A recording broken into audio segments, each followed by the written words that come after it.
The global dominance of Aldi and Trader Joe's was actually caused by a bitter 1961 family feud over whether to sell cigarettes, which forced two brothers to split their retail empire into warring factions. This bitter division accidentally birthed a hyper-efficient, psychological retail model that now quietly controls a combined $100 billion of the global grocery market. When you walk into a Trader Joe's to buy cheap organic peanut butter, or step into an Aldi to grab a $10 camping chair, you probably think you are patronizing two completely different, highly competitive American supermarkets. You are not. You are walking into the twin battlegrounds of a decades-long German war. A war fought between two reclusive billionaire brothers who built their fortunes in the ashes of post-World War II Germany, split over a single pack of cigarettes, and spent the rest of their lives building a global retail duopoly disguised as friendly neighborhood grocery stores. This is the secret history of how Karl and Theo Albrecht transformed a tiny corner store in Essen, Germany, into a psychological juggernaut that rewrote the rules of global capitalism. To understand the sheer scale of this corporate empire, we have to travel back to 1945. The city of Essen, Germany lay in absolute ruin. Millions of citizens were starving, and the economy was completely decimated. Amidst this post-apocalyptic landscape, two brothers, Karl and Theo Albrecht, returned home from the war. Their mother ran a tiny grocery store in the basement of their family home, one of the few buildings left standing. The brothers took over the business with a simple, brutal philosophy born out of necessity: sell only the absolute essentials, keep overhead at zero, and make products as cheap as humanly possible. This was the birth of the discount grocery model, eventually branded as ALDI, short for Albrecht Discount. In post-war Germany, people didn't care about beautiful displays, friendly customer service, or brand variety. They cared about survival. The brothers capitalized on this brilliantly. They refused to spend money on advertising. They didn't use shelves, choosing instead to leave products inside their original cardboard shipping boxes stacked on top of wooden pallets. They didn't stock perishable items like fresh meat or vegetables because the risk of spoilage was too high. They only sold non-perishables, and they sold them cheaper than anyone else on earth. By 1960, the Albrecht brothers had expanded their empire to over 300 stores across Germany, generating millions of dollars in revenue. They were unstoppable. But as their wealth grew, so did the tension between them.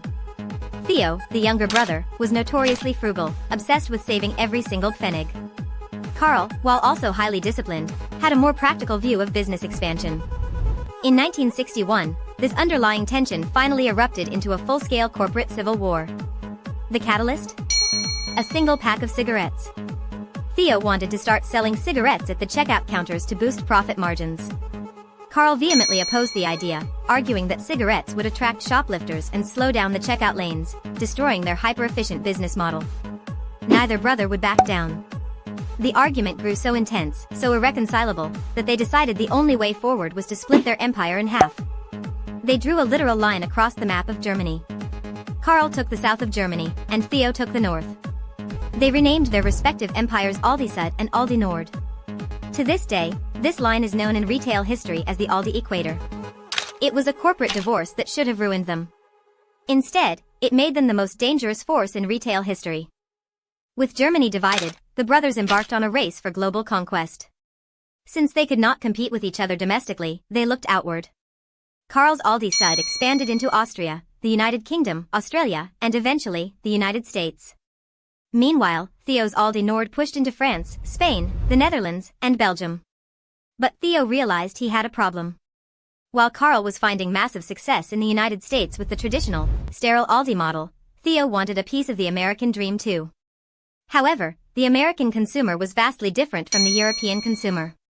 Americans hated the depressing, industrial aesthetic of a standard European discount store. They wanted personality, curation, and a sense of discovery. Theo realized that if he wanted to conquer America, he couldn't do it under the Aldi name. He needed a Trojan horse. In 1979, Theo Albrecht got his chance.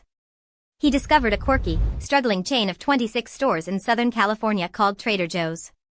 Founded by a man named Joe Coulombe, Trader Joe's was a unique concept. It targeted highly educated but underpaid consumers, like teachers and librarians, by offering exotic, high-quality foods at low prices in a fun, nautical-themed environment. Theo recognized the underlying genius of the business. It was actually the exact same low-cost, high-efficiency model as Aldi, but wrapped in a beautiful, friendly package. Theo quietly bought Trader Joe's, kept the acquisition a closely guarded secret for decades, and funded its massive expansion across America. This is where the psychological genius of the Albrecht family truly shines. Traditional supermarkets like Kroger or Walmart operate on a high SKU model. They stock up to 40,000 different items, trying to be everything to everyone. This creates massive supply chain complexity, high waste, and severe decision fatigue for consumers. Aldi and Trader Joe's do the exact opposite. They stock only about 1,500 items. Over 90% of the products on their shelves are private labels, brands that they own and control. By eliminating national brands like Kraft, Coca-Cola, or Nabisco, they cut out the middleman entirely. This allows them to dictate the exact ingredients, packaging, and pricing of every single product. Because they buy such massive quantities of a limited number of items, they possess immense leverage over manufacturers. If a supplier refuses to lower their price, Aldi will simply replace them overnight. This low SKU model also triggers a powerful psychological phenomenon known as the paradox of choice.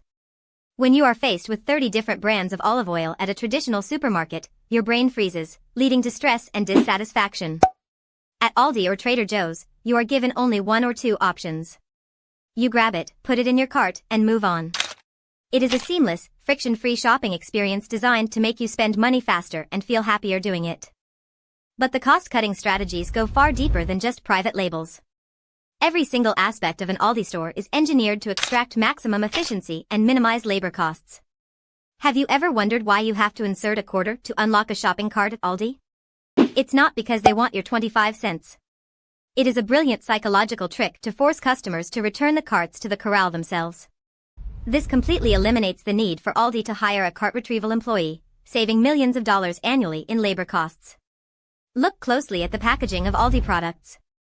You will notice that instead of a single, small barcode, Aldi's private labels feature giant barcodes printed on multiple sides of the box, or stretching across the entire packaging.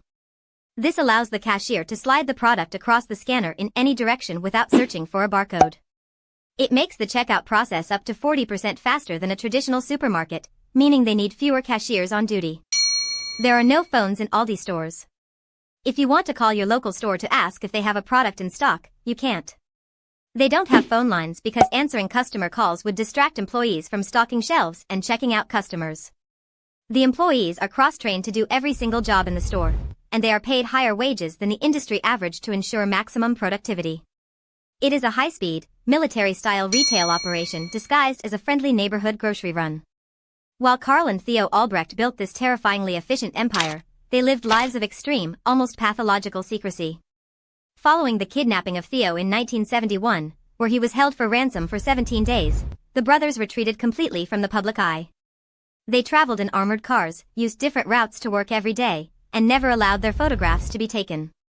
They died as two of the wealthiest men in the world, having never publicly reconciled their cigarette feud. Yet, their split created a beautiful, competitive tension that drove both Aldi Nord and Aldi Sud to perfect their models, ultimately conquering the global retail market. They proved that in the world of business, extreme simplification is the ultimate form of sophistication. By stripping away the noise, the fancy displays, and the illusion of choice, they built an empire that turned the chaotic world of modern consumerism into a highly predictable, incredibly lucrative science.